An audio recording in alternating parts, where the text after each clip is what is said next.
Yo, what's good, everybody? It's your guy, Aaron, and you are tuned into Fatherhood is Dope, the podcast. I'm super excited. Y'all know we live right now on YouTube, so anything is bound to happen, including delays, but we here, we figured it out, so shout out to my producer for making it happen.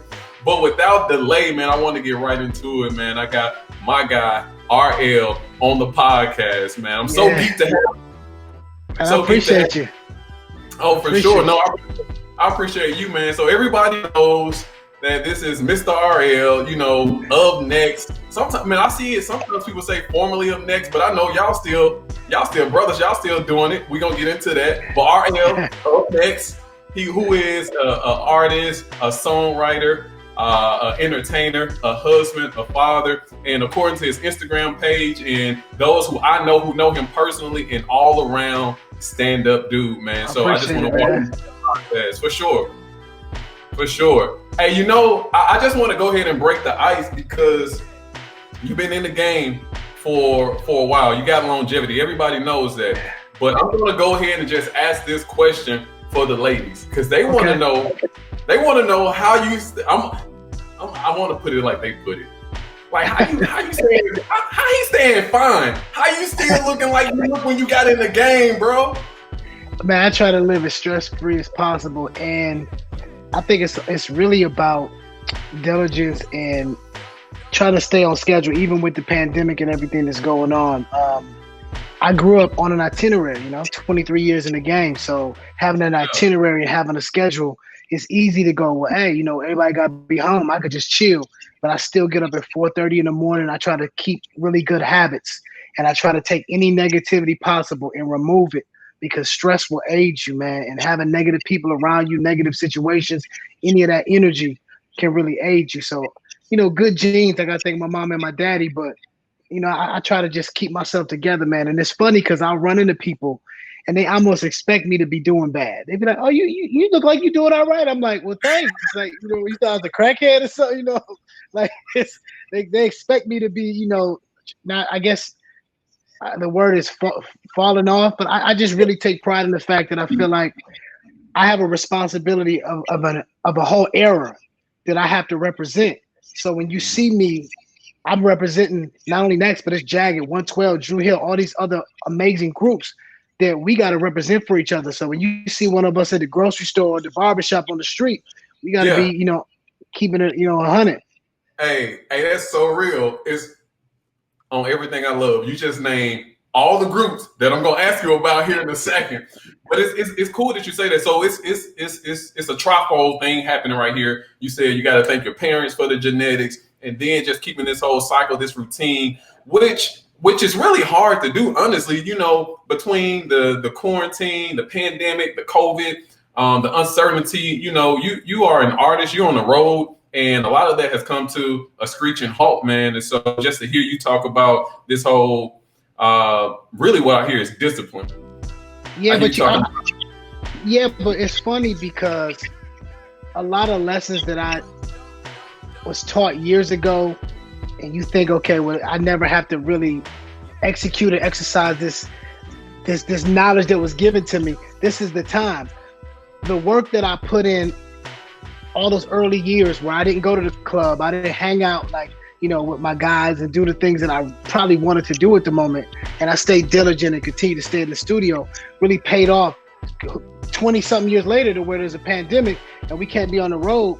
But luckily for me, publishing, you know what I'm saying? So for me, it was actually a blessing. So one of my favorite sayings is do what you have to do now so you can do what others can't do later. You know what I mean? So now, all that work that I had to do before where I'd be like, man, I gotta be in the studio, I gotta write this record, I gotta do this and do that. Now I'm able to be home. And believe me, of course, I want all the money. So I want to be on the road.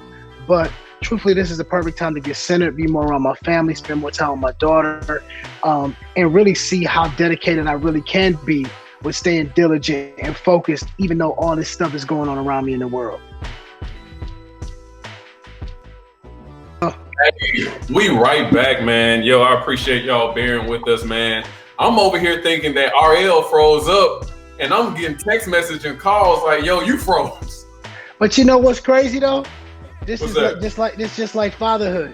Some always come in the mix, and you just gotta maneuver and make it work. So that's what we doing. So it ain't nothing. Let's go.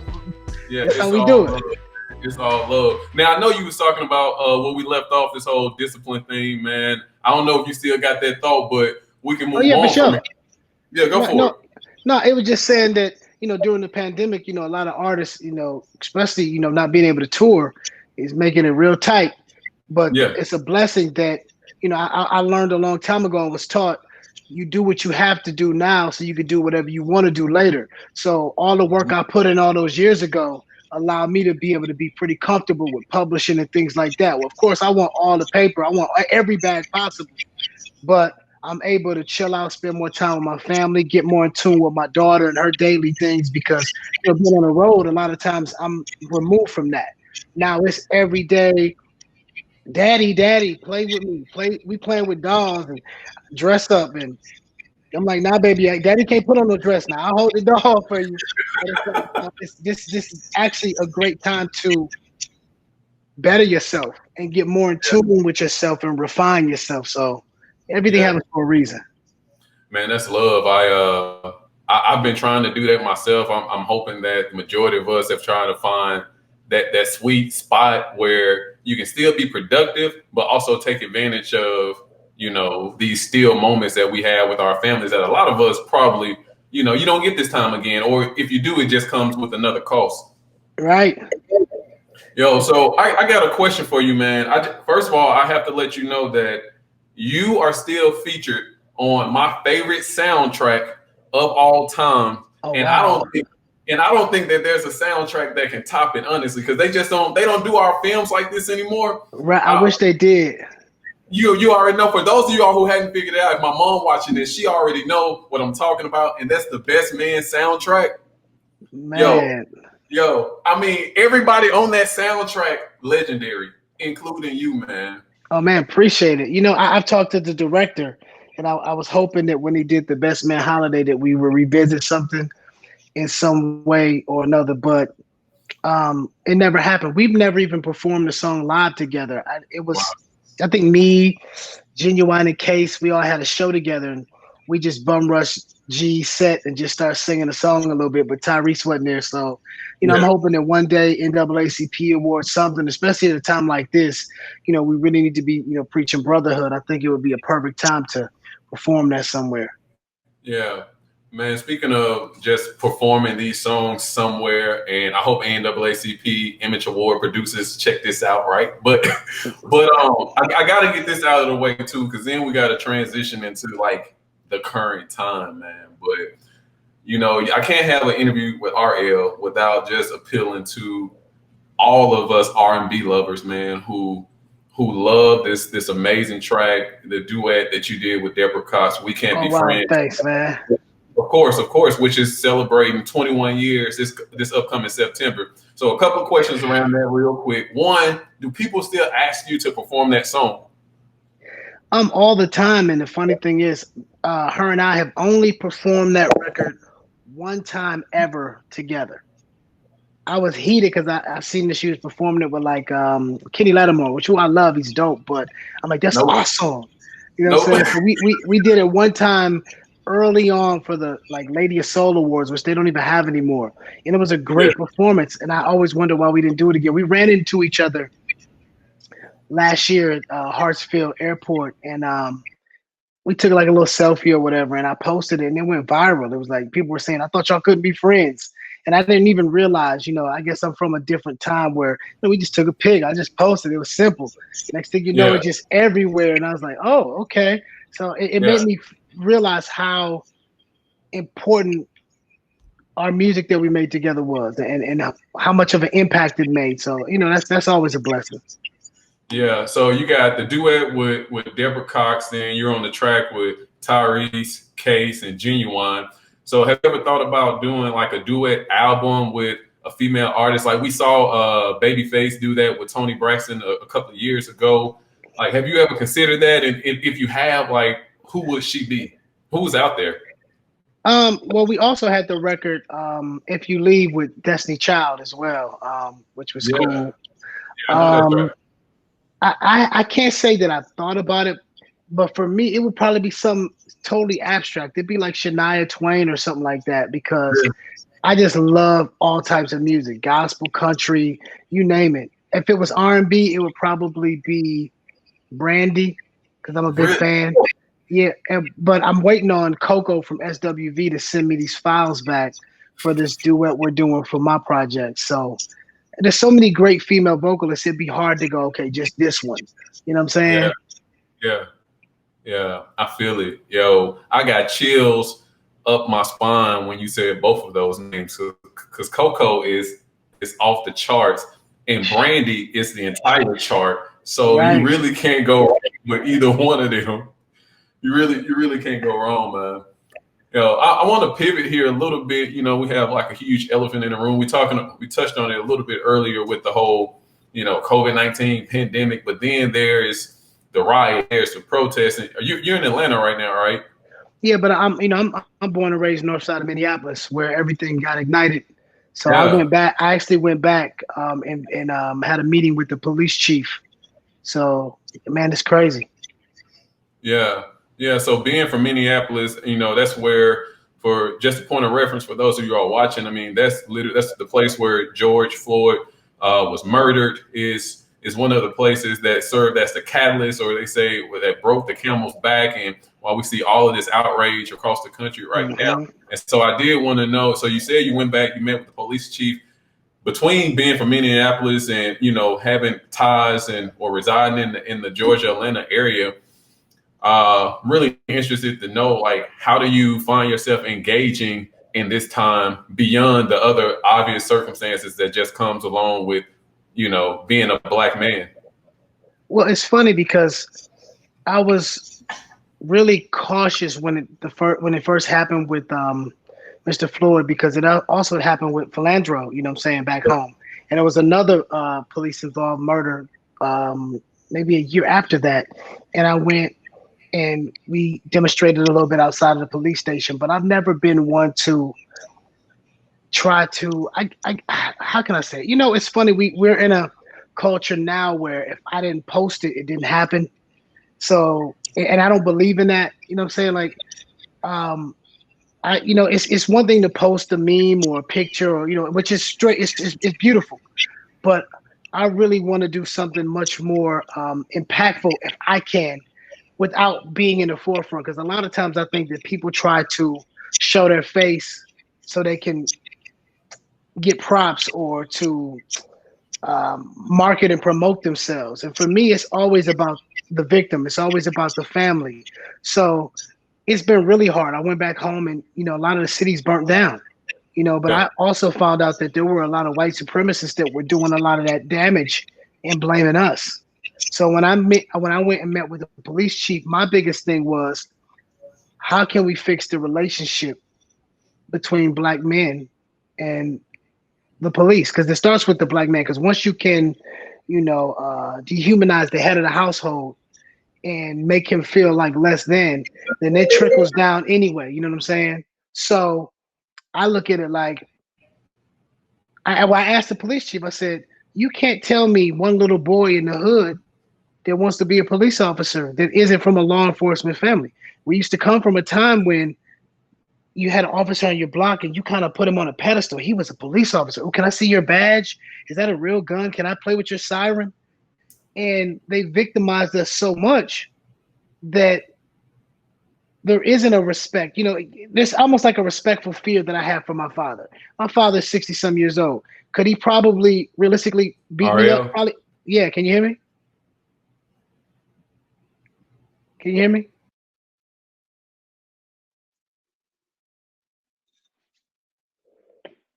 Yeah, I'm here. Can you hear me? Yeah. I'm right here. Okay. Yeah, I'm right here. But as I was saying about my father, like realistically, I couldn't. There's a level of fear, but it's a respect fear, not a fear of, oh my God, but it's that there's a certain fear that you have for somebody of authority. I Yeah, think that people are taking that authority and that trust and misusing it. And what I hate to hear a lot is, what about the black on black crime? Or what about, the 3 black boys that, kidnapped the white special needs kid? The truth is this. I have a 24-year-old son. And when he was in high school, if he had told me some student was picking on him, keeping it real, I'm old school. I'd probably be like, look, you make an example. Yeah. You don't start it, but you finish it. And if you get suspended, we'll go get ice cream. This is your one pass. But if my son comes home and he says, a teacher, a principal, a coach, an authoritative figure did it, then that's a whole different level. We're supposed to hold these prestigious roles at a higher level of esteem, and they're misusing that, and they're trying to use examples of what happens with civilians and what we do and saying, well, look at what y'all do. It's a totally different thing. I think that once we fix the relations of police officers, like I found out that if you lived in a community, you couldn't like work for that precinct. Who's going to care more about their community than a cop in their neighborhood? So we have to find a way to build up a new generation of kids that want to take pride and police their people. Because right now you have people coming in and now they work for this precinct and they know nothing about the neighborhoods. They do look at us as a zoo. They can't relate to us. They look at us as animals. So there is no person-to-person contact. So one thing that I told, Chief Arredondo was we need to have it where, the first 6 months on a job, maybe every 2 weeks you get paid, but you go to a community center, learn the kids, learn people, because then you might meet somebody and go, he's a good kid. His bark is bigger than his bite. I'm going to take him home to his mom. That's going to be worse than me taking him to jail. That's how it used to be old school. So I think that those are the things that need to be fixed because cops been beating on us forever. The difference is, as Will Smith said, there's cameras now. But we have to find a way to fix the relationship. Do I think personally ending the police is what's going to work? No, because listen, if somebody breaking in my house, I'm going to grab my strap, but I'm calling 911, okay? Let's keep it 100. There are many amazing police officers, but right now they got a stain uniform, and they got to clean that up. So, going home and seeing what happened, people are just tired. And I mean, a lot of the city burnt up. I'm talking about whole blocks gone. Minneapolis. Crazy. All right. So if you just joining us, we live right now. My special guest is Ariel. Right now, we're just touching bases on the fact that Ariel is actually from Minneapolis, Minnesota, where George Floyd was murdered. He's going back home. He's talked to the police chief. He's talked to his 24-year-old son, Charles, about just how to navigate this thing, man. Most definitely. But you touched on something that we don't have to get too deep in it, but I do want you to expound on just a little bit, man, because it's a lot of folks watching this or just on social media, and you hear a lot of rhetoric around like defund the police and that's one of the big ones. Which is something we talk about in my household, right? But I'm thinking about all of the narratives that's happening. I talk a lot on my social media about like the spiritual narrative and the social narrative, and folks, they want to move past just sometimes in the church you hear, well, let's just pray about it, and now you got people who want to take it to the streets. And so, man, can you just speak to that, like your perspective on addressing both of those narratives? Because I know you're a man of faith. Your IG says you're a God lover. So how are you able to navigate the spiritual narrative? Because I know you're praying about it, but then the social narrative as well. And do they collide for you? No, because I feel like I'll say it like this. I think the biggest issue with us is we're too concerned with everyone's journey instead of the destination. And what I mean by that is, okay, you got Kaepernick, right? Yeah. Man, risked it all. Noble. Like one day we're going to be having him in the history books, right? Oh, for sure. And then you have Jay-Z, right? Corporate.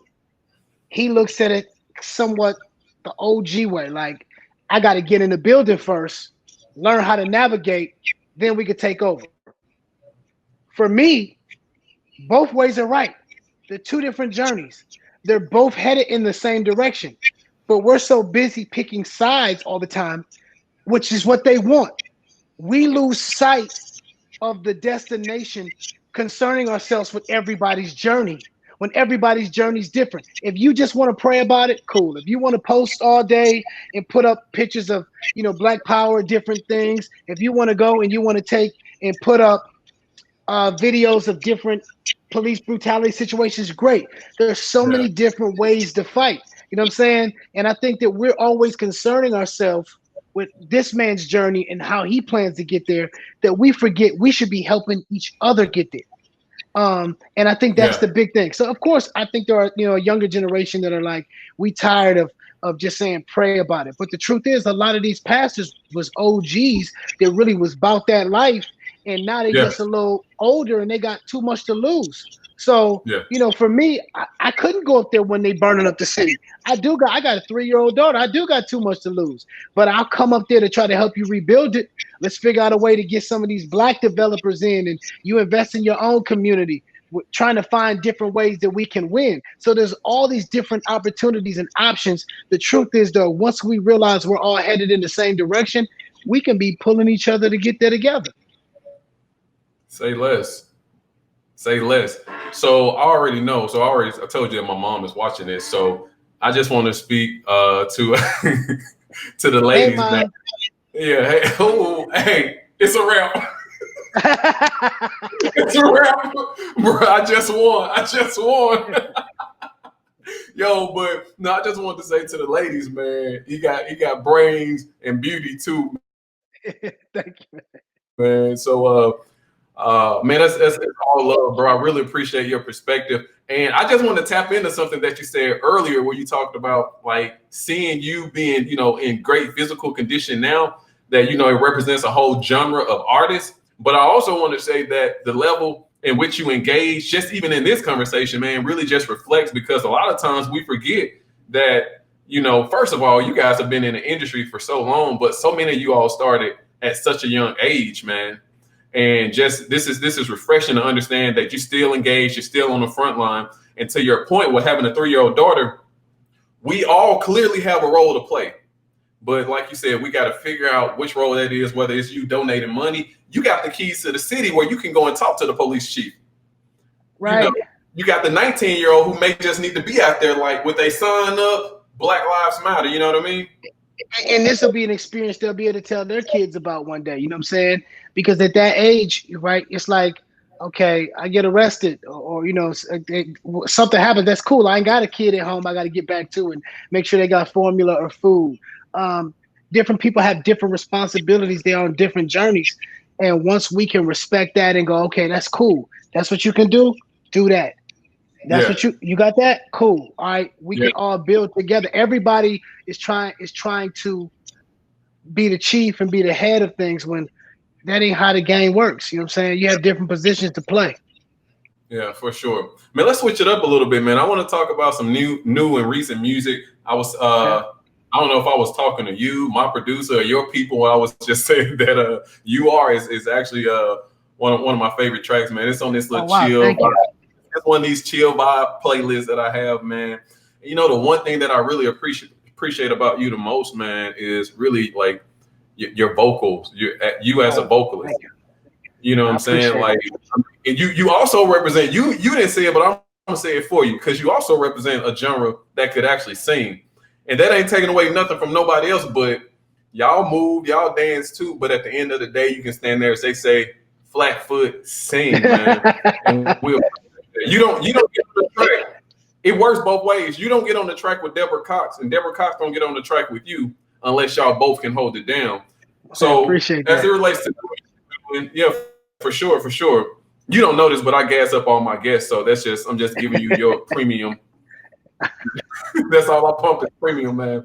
But my point is this, tell us what's new, what you got, what you're working on. I know you write music for other artists, for yourself. What's coming down the pipeline? Well, I mean, it's a lot going on. We got the Next to Naughty by Nature EP we're dropping this. Next by Nature, we got the first single coming whenever KG's ready, because the single's ready. I really wasn't planning on doing any new Next music. But when the OG hits you and he's kind of responsible for, a lot of your success and the beginning of your success, you respect your, I can't say elders because he ain't that much older than me, but I guess you respect the OG. So we're doing that.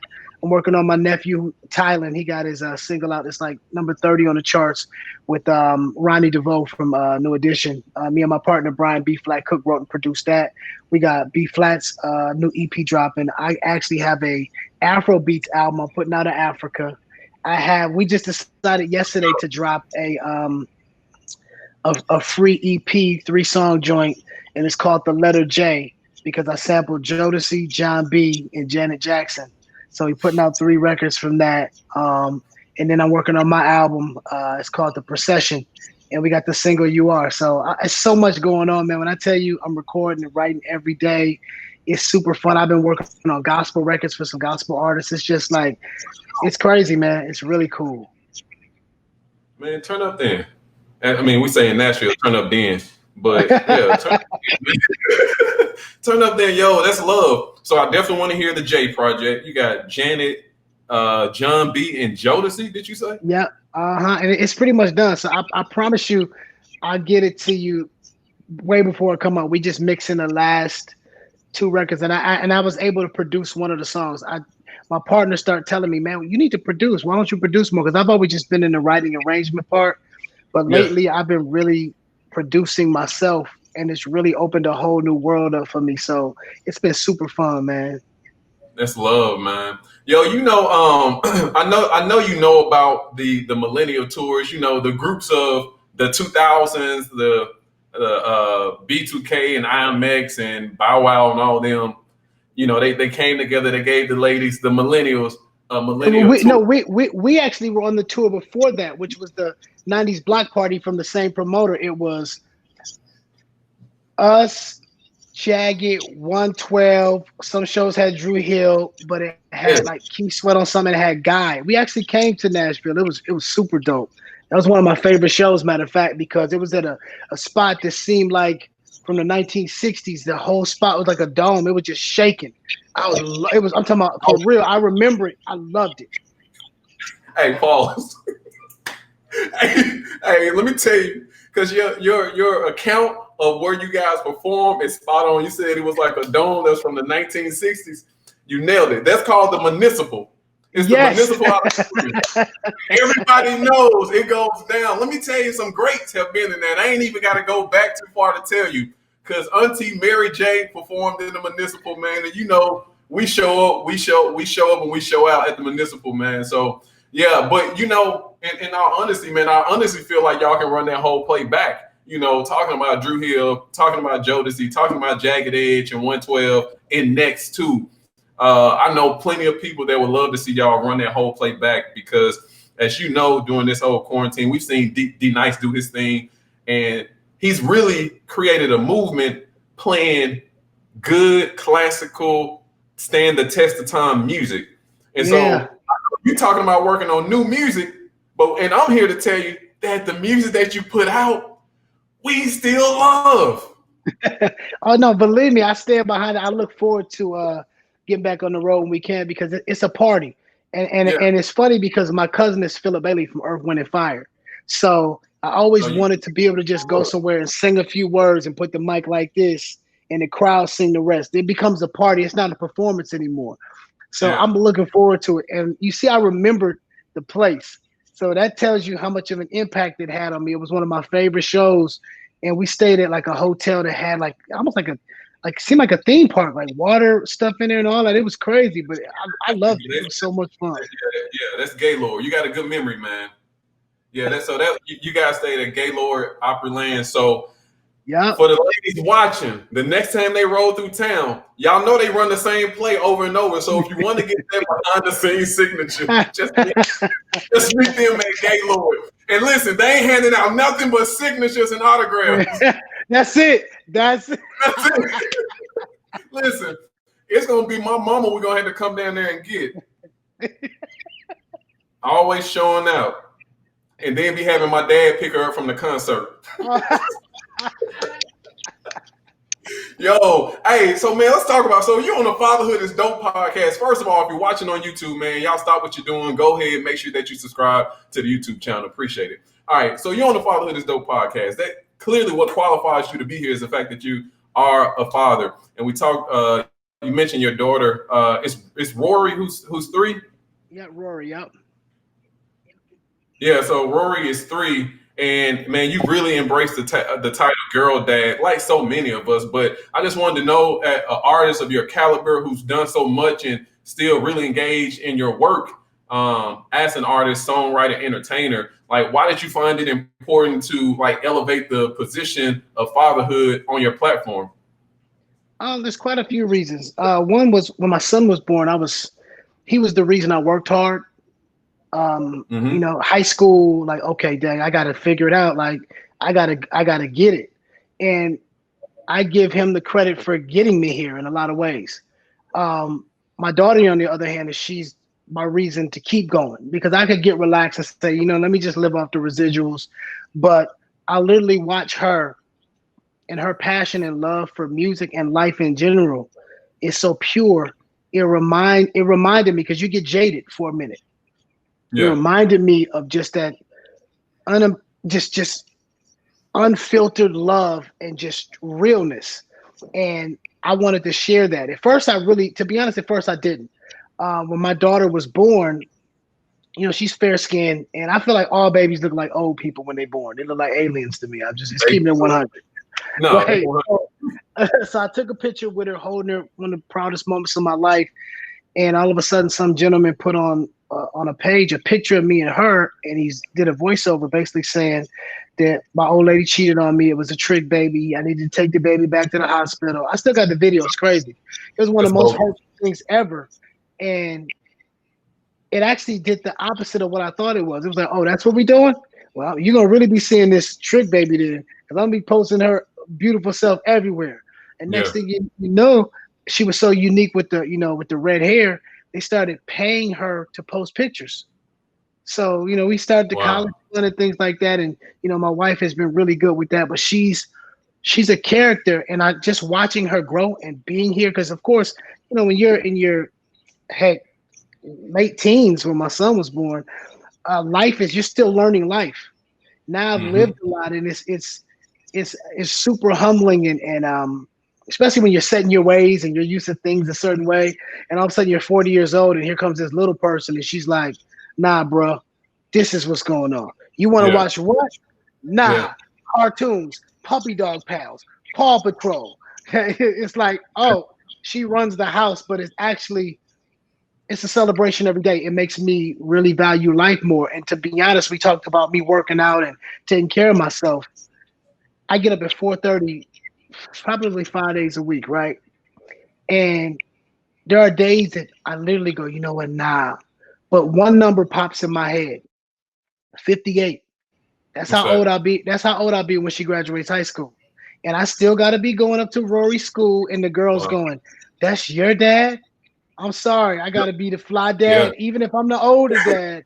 So my responsibility to her is to make sure I'm as healthy as I possibly can be. Yeah, there's hereditary things that can happen, and God is in control of that.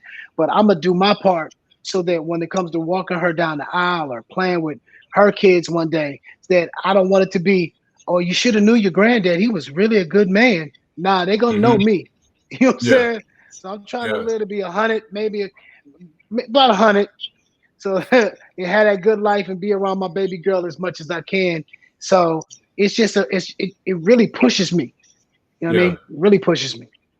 That's love, man. I really want to know, and I think some of the viewers want to know. Shout out to Brianna, who just subscribed to the YouTube page too. Appreciate you, Brianna. But I think a lot of people really want to know, man.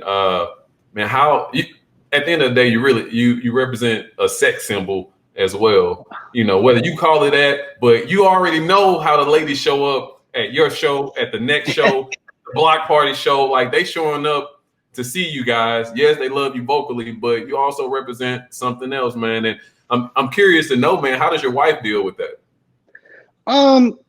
It's funny because she's become a socialite in her own right. She's an executive, but then she has a online boutique, and it's humbling because, shoot, today I was in my studio, got to take a bathroom break, and was walking back in, and she was like, yo, come help me with these packages.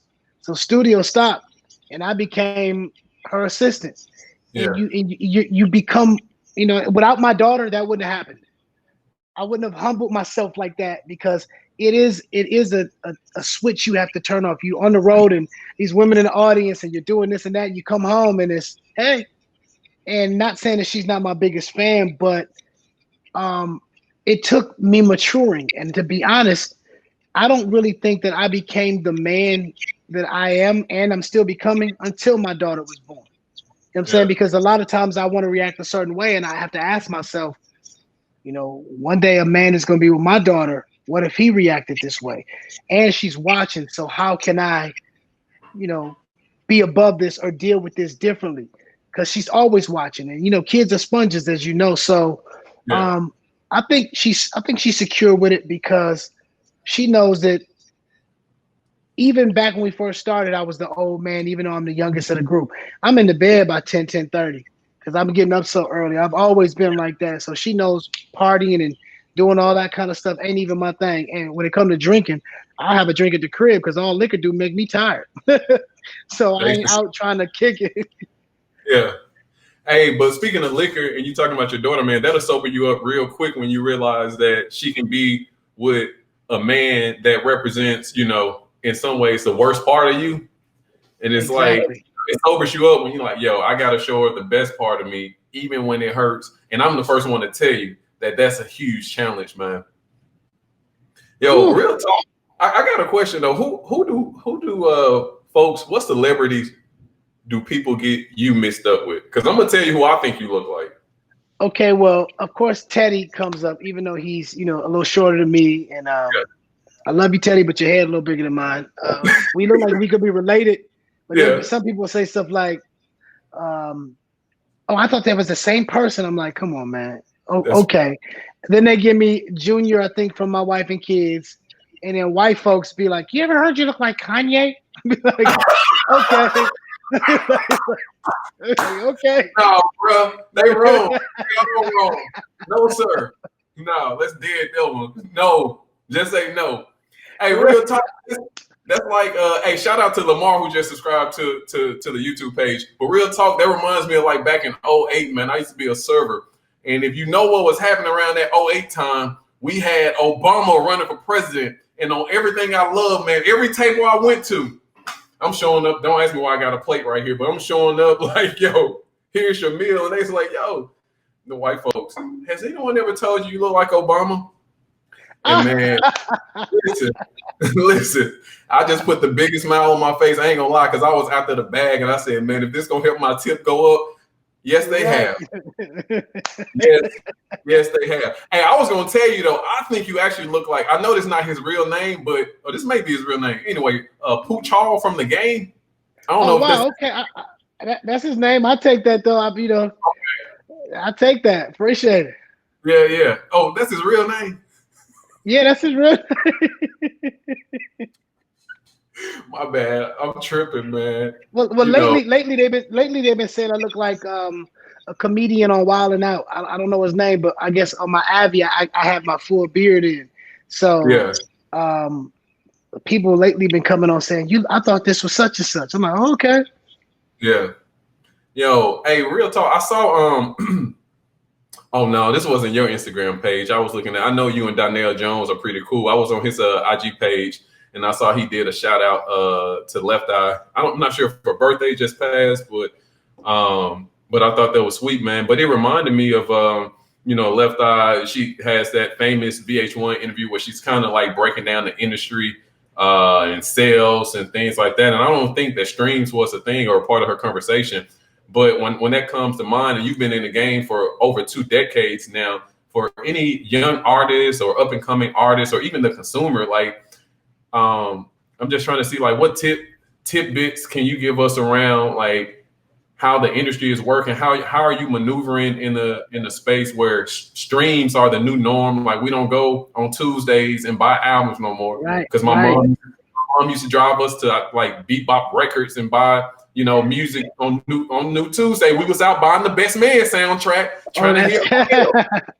You know what I'm saying? But we don't do it like that. You dropping music left and right in streams. And so But the point is, is there any tips, man, you can give up and coming artists as they try to break into the business and own their music?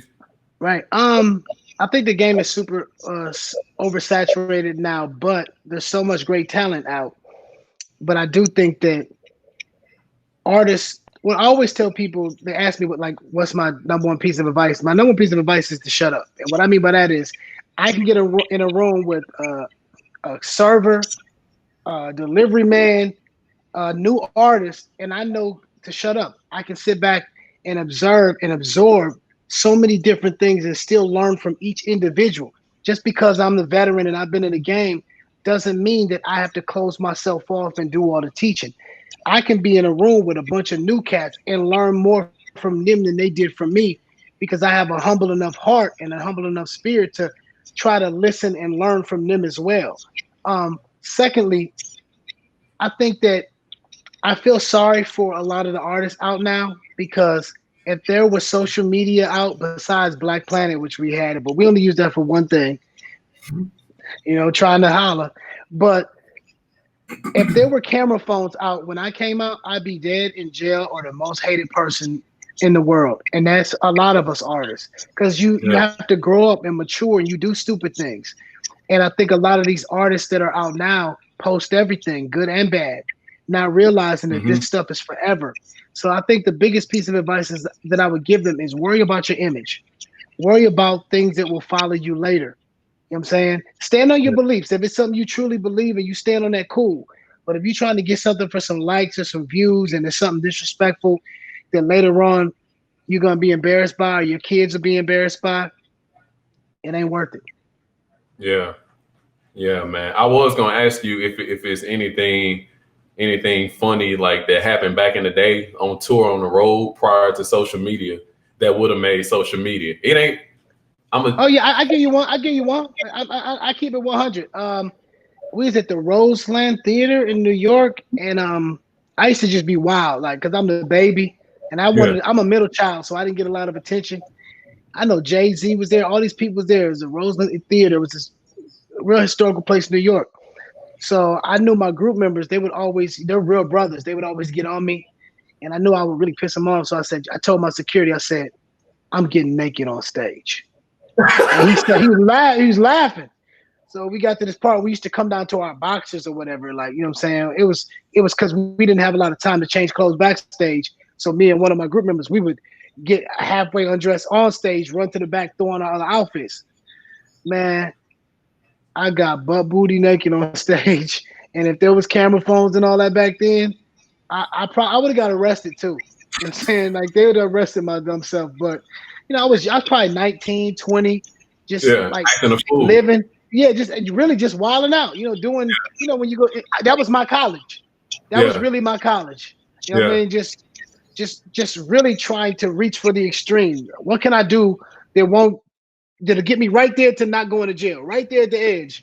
You know what I'm saying? Right there at the edge of getting in trouble.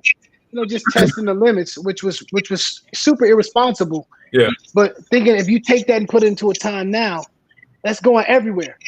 You getting locked up. It's going to be played forever everywhere. You're never going to be able to live it down like the Michael Jordan crying face. You're never going to live it down, and it's a wrap. So for these younger artists coming up, I just want them to be more cognizant of the environment and knowing that there's always somebody with a camera trying to catch you up.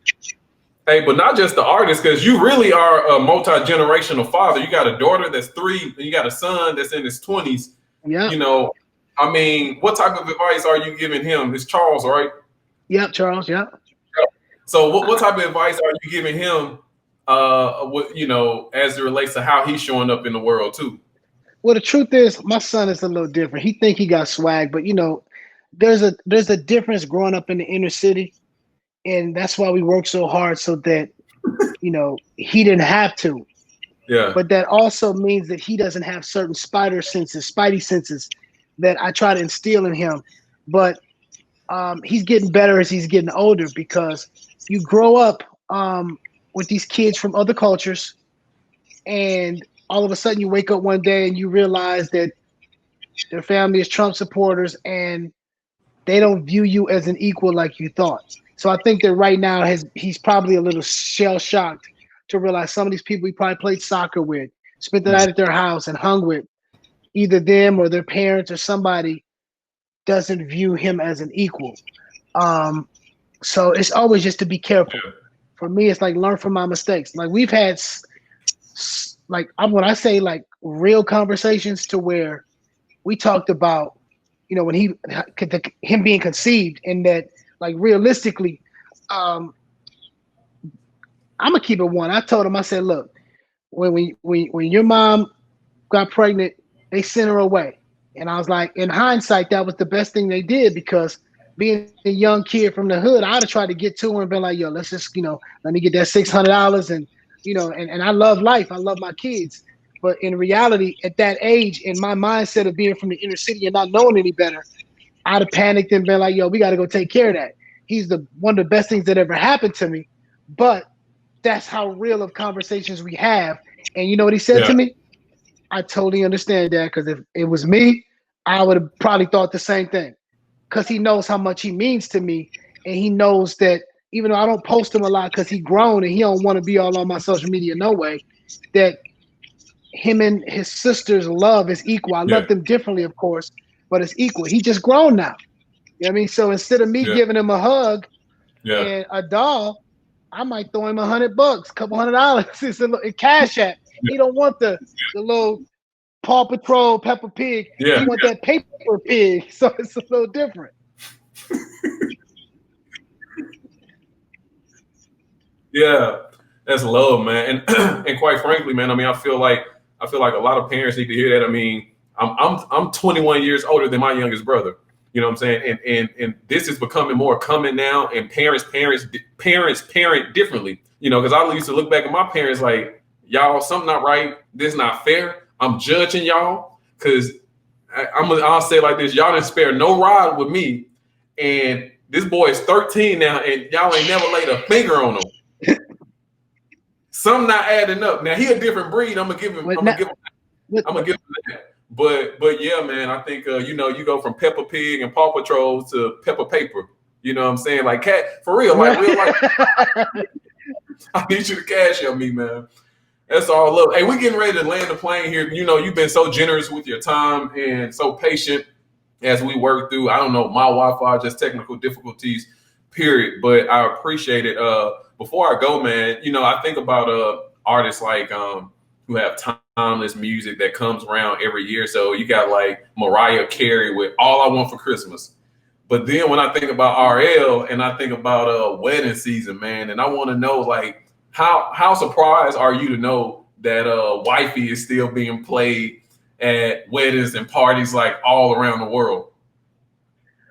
You know, it's funny because, you know, when I wrote the record, for a long time I got backlash from women because they were going, why can't it be wife? Why is it wifey?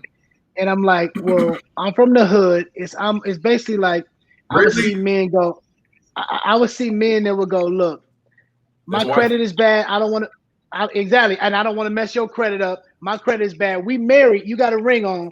We just might not have a piece of paper, which I want to have. Or I ain't got the paper like I want to give you the wedding that I really want you to have. You know, women say now, oh, that matters. Sure it doesn't. Okay, cool. But a guy wants to give you a certain lifestyle, a certain, you know, if he really cares about you, he wants to give you the world. And a lot of times a guy like, you know, I'm working on it. I got to get it together. So at first there was a negative connotation around the word wifey from a lot of women. I thought they were kind of like reaching. But now, you know, there's been a resurgence of them really celebrating it, I think, and understanding that it's wife. It's just the hood term for wife. You know what I'm saying? Yeah. That's love, man. Ladies and gentlemen, man, it's RL, the artist, the songwriter, the entertainer, the husband, the father, the sex symbol, the lady. Listen, I'm just going down the list. I don't read up on you, man. RL, man, it's been love, man. I really appreciate your time, man. You know, you didn't have to make it happen, but you did. And yeah, I know. What's your mother's name? Melissa. Miss Melissa. Let me see. Let me pull out my phone. I'm dealing with right now. You flip my whole life upside down. I don't want your help. I don't need your sympathy. What can a brother do for me? He can help me up when you are down. What can a brother do for me? He can be your eyes and you can see. What can a brother do for me? He can help me be the best man I can. I can be. Oh, I can be. Oh, I can be. Oh, I can be. Help me be the best man I can. That's for Miss Melissa now. Tell Pops not to kill me. I just had to give you the vocals. Hey. Yo, no cap, no gas, all that stuff. Yo, hey, Mom, that's for you, real talk. But, bruh, I wasn't kidding when I told you that's one of my favorite tracks on my favorite soundtrack of all time, man, bruh. Thank you, bro. That's crazy, man. Hey, you know I'm sending this one straight to social media. I ain't no cap. This is going straight to IG. Let me tell you. I know you were concerned with the technical difficulties early on, but man, I'm so honored to be on here. Just the name of your podcast and everything, and the positive energy. And I know AJ is going to put me in front of positive, great people. I know that you're doing great things. It's going to get even bigger than this. And when I see you doing this on even a larger scale, hopefully you'll fit me in for a 2-minute interview. Melissa, you raised a great man. Honestly, man, I'm honored to be right here on your show. And I'm not no gas, as you say. When I'm out in the Ville, we got to get up. You got to come to a show when all of this quarantining is over. I'm honored to be your guest, man. It means the world to me, honestly. Say less. Say less. I'm there. We're going to make it happen. I'm glad you brought him up, man. I do want to shout out the big homie, AJ, big boy, AJ, Antonio Ben. Man, I want to say this real quick because AJ and I, we go back to school days. And what you see now, AJ and I we both worked in the radio station, communication students. Man, we used to be in the radio station 3-4 o'clock in the morning. And AJ didn't have a car at the time, man. So I'll be hauling AJ. He lived off campus. I'll be hauling AJ 20 minutes off campus, man. Getting home at 4 o'clock in the morning, right back on campus, 8:30, grinding like we was already in the industry, man. So I just want to say you connected with a good brother, man, and he's my brother forever for life. You already know that. So, AJ, I love you, bro. I really appreciate you making this happen. RL, I love you, bro. Appreciate you making this happen, man. Thank you, man. For sure. For sure. Yo, you've been tuned in to Fatherhood is Dope, the podcast. I'm your guy, Aaron, man. I really appreciate y'all showing love. Of course, I don't want you to log off without subscribing to the podcast. You can also hear the podcast on Apple Podcasts as well. And you can follow us on all social media platforms at Fatherhood is Dope. And make sure you check out my man RL at Just RL on all social media platforms, man. Yeah. Tap into his Instagram page. You get to see him being an amazing father, man, and just spreading that joy, that love, and them vocals, baby. Hey, mama, I want peach cobbler, cornbread, everything. I don't even really eat meat like that no more, but I'll take a Kool-Aid. Hey, it's been real, man. Fatherhood is dope. Peace. Appreciate you all. All right, peace out, man. You already know.